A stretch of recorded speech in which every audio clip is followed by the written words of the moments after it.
Well, heck of a football game. Really proud of the way our guys, hung in there and battled and figured out a way to get the game won. First of all, I got to give Tulsa a lot of credit. I thought their team played hard. They played well. They had a good game plan. And we knew, it's funny, matchups are funny sometimes in football, and there's some teams are tough matchups, and we kind of thought this was a tough one coming in. Just their style of play and the way they play, and we knew it was going to be a dogfight, and got to give our players a lot of credit. I mean, it was awesome for us to go down 21 and just for them to keep playing and hang in there and figure out a way to win the game. And so it's a real credit to their character and who they are, and really proud of their effort. You talk about James Proche's performance, 11 catches, 2 touchdowns. Yeah. Obviously, Reggie went out, and so James needed to step up and make some plays, and became kind of the go-to guy. Certainly made 2 big touchdowns. The one-handed touchdown and then obviously the one at the end. We had him open a bunch in the first half, just didn't get him the ball. We missed some throws and we're out of sync, and like I said, usually stuff that's pretty routine for us. We just weren't executing early in the game. And one thing about our receivers, whether it's James or Reggie or really any of those guys, Myron or the whole bunch, it was good to see Rasheed Rice get some action. I thought he really played well for a young player. I thought he did some good things. But you expect those guys to make plays just because they have, and you figure if James has got a chance to come down with it, he's going to, and he certainly made a couple of big catches tonight.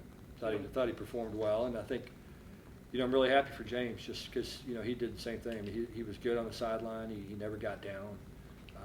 Was very determined and just grinded. So I was proud to see that. When you got here like 2 years ago, did you feel like this could have happened this quickly, or even anything close to this type of start, this type of season? Well, I kind of felt like, I think, we were going to be improved. I knew that. I knew that our players were, the buy-in was so much better year 2 than it was year 1. I think that our guys had a great offseason.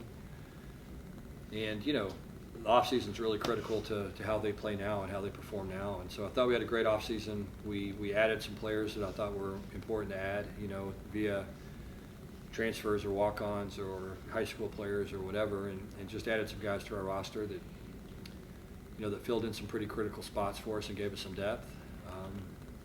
I think 2 weeks in the fall camp, I felt like we had a chance, to have a good football team. And, we told our players that. I mean,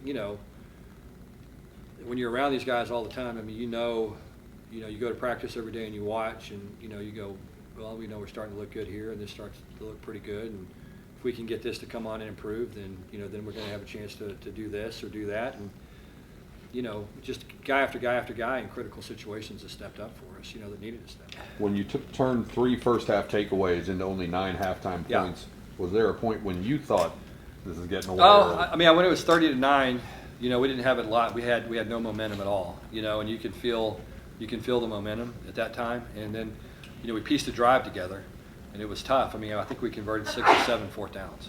So none of this stuff was easy. I mean, it was, we were having to convert a lot of fourth and ones, 4th and 2s, 4th and 3s that kept drives alive.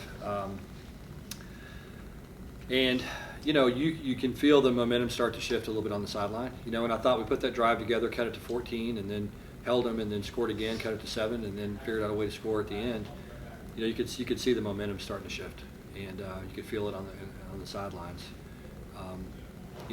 And then in overtime, it was kind of one of those, who knows. Once Xavier fumbled, obviously it didn't look great. But, I thought it all just kind of fell into place for us. Now, considering those mishaps on defense and the sluggish start to the offense, how important was it to see your team bounce back? Yeah, I mean, I think it's, like I said, I thought it was big. I mean, I thought once, the momentum started to shift and we started to play with some emotion and started to play off each other a little bit, that was big. Like I said, I think we played tight the first half, and I think that was probably on me as much as it was anybody else. I think, we all try to kind of ignore some of the noise, and when our players aren't used to maybe some of the attention that we got and some of the additional things, sometimes, it's not like we had a self-inflated ego or something. It was just, I think it made our guys a little bit nervous, maybe a little tight. And I thought we played a little tight the first half. I thought I probably coached a little tight the first half, and I think the players probably fed off me. So I told those guys, the first half was on me, and the second half was, we just relaxed and played football in the second half. Question, how you doing? Me, I'm doing great. I love winning. I've always been a winner, and we're gonna keep doing it. On that last touchdown, when you came down, obviously they called it incomplete. Did you feel like in that moment right away that you knew it was going to be they were I going catch the to ball is in. I always feel like it's in. It was a great throw. Amazing throw by Shane. Everybody give him his props. It was a great throw, man. It's just a product of the work we put in, man. That's all. Coach said that at halftime, he told you guys to keep your head down, keep grinding, that kind of thing. But you were down 23-9 at halftime, and then it got to be 30. And was there ever a point where you thought this just wasn't your night? Stop it. No, never, man. Like, we're a second half team, man. We a full quarter team, man. And we just the work we put in the summer and at practice every day.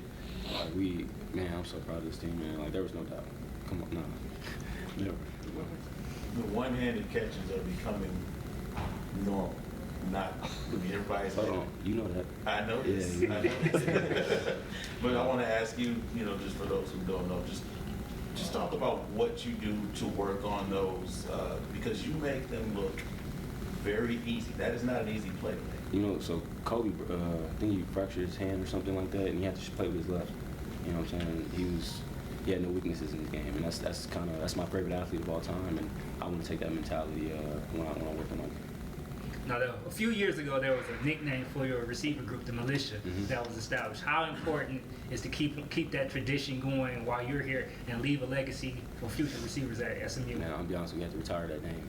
We're Spooky Boys now, you know what I'm saying? It's fall, Halloween coming up, the DB's gonna get real spooky. So. Okay.